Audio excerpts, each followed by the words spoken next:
Fox News alert on a dramatic shift in the polls, putting Newt Gingrich back on top in South Carolina and raising the stakes now for tomorrow's crucial primary showdown. Welcome to America Live. I'm Megyn Kelly. Fox News alert, we have got incredible new amateur video to show you now from inside the doomed cruise ship moments after it crashed into rocks off the coast of Italy. A passenger filming as one crew member directs them to a lifeboat, while another tells them to go back to their cabins, that it was some electrical problem. We're also getting new reports on what went down aboard this ship just 30 minutes before this scene. Witnesses now say the captain and this woman, shown here, were seen sipping wine and having dinner moments before the ship hit those rocks that ultimately caused the ship to sink.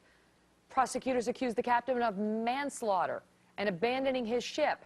But this woman who was with him is now defending his actions from that night. Watch.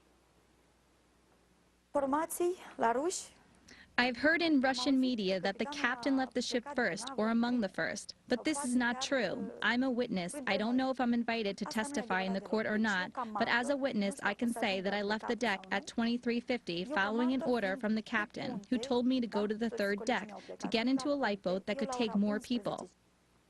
Michael Winkleman is a Miami maritime attorney and joins me now. Michael, interestingly, she says she left the ship at 23:50, all right, so 11:30 p.m. But the captain made that phone call that we've all heard to the Coast Guard, where the Coast Guard is telling him, get back on your boat at 11 p.m. So that's a half an hour before. Her story has got some holes in it. It sure does. Good afternoon, Megan. It looks like, I guess, Costa has some kind of time machine also that they can send people back in time. This is not surprising to me at all. I think what we're seeing now is the PR machine getting into full speed for Costa. I would not believe a single word that comes out of a single Costa employee's mouth. You see that video, she's wearing the Costa emblem, and that's because, you know, this woman's from Russia. She can probably make, she's just like the typical crew member. She can make maybe $100 a month in Russia. Here she makes thousands of dollars. I'm sure Costa says to her, we're happy to give you a promotion. We'll double your salary if you go on, work with our lawyers for a couple hours and say whatever it is that we need to say. So the American public and the world public should be very wary of everything that they're hearing out of Costa's mouth, because they're in defense mode right now. Yeah, because if she says she was on board the ship until, you know, 11:30 at night, and that she also said that the captain was there with her, still on the bridge, and yet there are phone calls, phone recordings showing him in the lifeboat half an hour before that, the story's got some holes, as I say. Now, we're also learning some more details about this captain. First of all, there are conflicting reports about whether this gal was ever even on the passenger manifest, and whether perhaps she was staying with the captain in his room. He's 52, she's in her 20s. Not that there's anything wrong with that, I'm just saying it's a fact, according to the reports. Now, there are reports that they were seen drinking. One passenger said it was at least a whole decanter of wine. And not only that, the ship's cook is now coming out, Michael, and saying that after the crash, this captain ordered food for himself and a woman, who they believe was this woman. The ship is sinking, and the captain's ordering room service.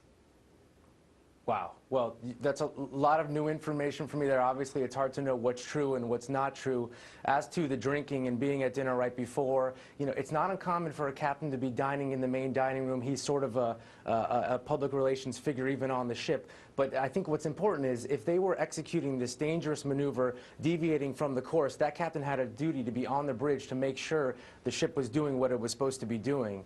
So I think really what we're just seeing is it's just really a compounding of the error. Obviously, from the very beginning, this seemed to be a doomed voyage, and it just seems like story after story after story are all just showing that this was intentional, reckless type of conduct that is just really disgraceful for the entire industry. Yeah. And I look forward to representing as many passengers and crew as possible to get them the justice that they deserve. Well, and you point out these are disaster. facts that are just being reported. They're not confirmed as of yet, but they're being out there. I mean, according to the cook. And there's nothing wrong with the captain eating dinner, no. But when the ship is sinking, it's probably not the time. I'm thinking also it's probably not going to hold up in court. You tell me, because you're the maritime attorney. His claim that he tripped into the lifeboat, and now we're hearing, again reportedly, that that lifeboat he just happened to fall into held two of his top officers.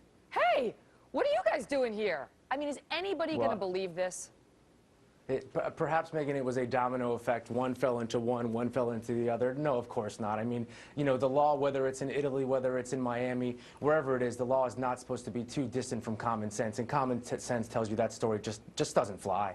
11 people are dead. Over 20 more are still missing. It is no laughing matter, but the story that's being put forth is laughable. There are some real problems with it. We can't condemn anybody before a jury gets a hold of this case, but this guy's in trouble. Michael, thank you. Sure. Well, Megan, she's thank famous you. for cooking up recipes.